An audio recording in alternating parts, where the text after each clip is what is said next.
তুমি কি বিয়ে করছিলা? না। তুমি অনবিয়েছ তো না? হুম। তোমার কোনো এতদিন হইয়া গেছে, তুমি এখন পর্যন্ত সতীনেরই পাওনাই দিকে বিয়া করো নাই না? না, 3.5 বছর হয়েছে। তুমি অনবিয়েছ তুই রইছ? জি।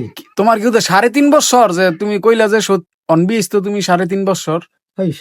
আমার অনবিয়াস তো 3.5 বছর হইব কেন? যেটা হয়েছিল ওটা আমার প্যাকআপ হয়ে আছে। কারণ আমার লগেরটার 3টা 4টা বিয়া হয়েছে, আমার একটা হয় না, তো আমি সৎ না। তোমার লগের ডার বলতে তোমার যে নাকি স্ত্রী ছিল, হ্যাঁ, ওর 3-4টা 4-5টা বিয়ে হয়ে গেছে, এক একটার পর একটা খালি ছেলে পাল্টাইছে। হ্যাঁ। সে সৎ ছিল না। না। এখন তুমি সৎ নারী বিচারতাছ? হ্যাঁ, সতী নারী সতী নারী পাইলে কেরবা? আর পায় আমি নামাজও পড়মু, আল্লাহর ইবাদত করমু, বাস ঘর সংসার করমু। বিয়া করবা তুমি? সতী নারী বিয়া করবা? জি। সতী নারী পাইলেই তুমি বিয়া করবা না? হুম। অফকোর্স। তো সতী নারী কি পাইছ? সতী নারী তো সবই পাই, এখন পরে অসতী হয়ে যায়, কারণ আমি কি করবো।